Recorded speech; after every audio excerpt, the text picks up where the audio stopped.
Special message to the Congress on conservation and restoration of natural beauty. A speech given by President Lyndon B. Johnson on February 8, 1965. To the Congress of the United States.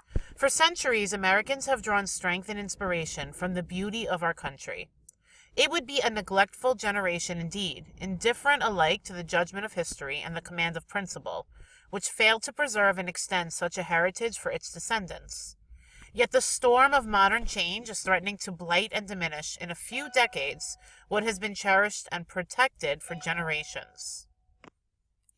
A growing population is swallowing up areas of natural beauty with its demands for living space, and is placing increased demand on our overburdened areas of recreation and pleasure. The increasing tempo of urbanization and growth is already depriving many Americans of the right to live in decent surroundings. More of our people are crowding into cities and being cut off from nature. Cities themselves reach out into the countryside, destroying streams and trees and meadows as they go. A modern highway may wipe out the equivalent of a 50-acre park with every mile, and people move out from the city to get closer to nature, only to find that nature has moved farther from them. The modern technology, which has added much to our lives, can also have a darker side. Its uncontrollable waste products are menacing the world we live in, our enjoyment and our health. The air we breathe, our water, our soil, and wildlife are being blighted by the poisons and chemicals, which are the byproducts of technology and industry. The skeletons of discarded cars litter the countryside. The same society which receives the rewards of technology must, as a cooperating whole, take responsibility for control. To deal with these new problems will require a new conservation. We must not only protect the countryside and save it from destruction, we must restore what has been destroyed and salvage the beauty and charm of our cities.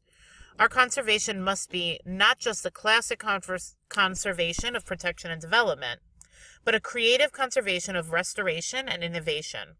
Its concerns is not with nature alone, but with the total relation between man and the world around him.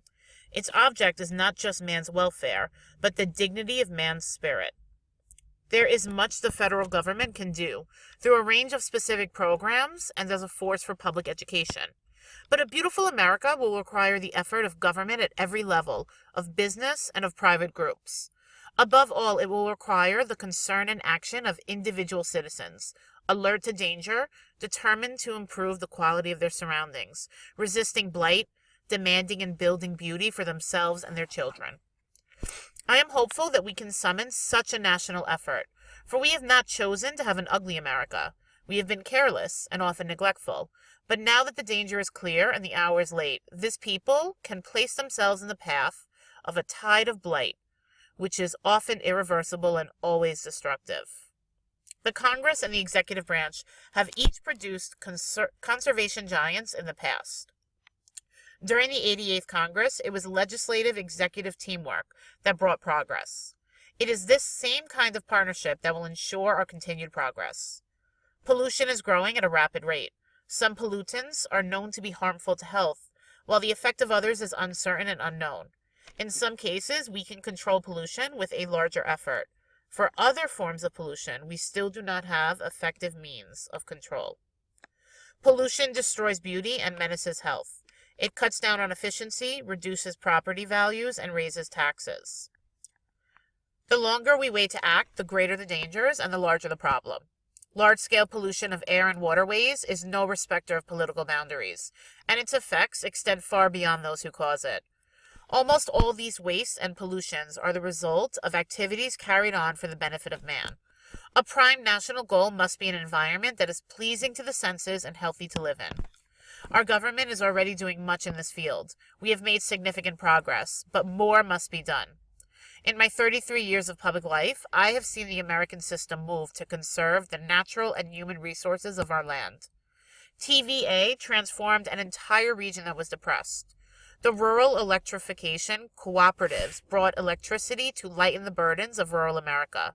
We have seen the forests replanted by the CCCs and watched Gifford Pinchot's sustained yield concept take hold on forest lands. It is true that we have often been careless with our natural bounty.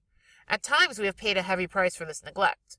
But once our people were aroused to the danger, we have acted to preserve our resources for the enrichment of our country and the enjoyment of future generations.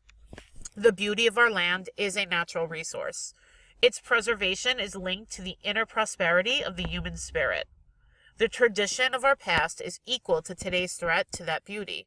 Our land will be attractive tomorrow only if we organize for action and rebuild and reclaim the beauty we inherited. Our stewardship will be judged by the foresight with which we carry out these programs. We must rescue our cities and countryside from blight with the same purpose and vigor with which, in other areas, we move to save the forests and the soil.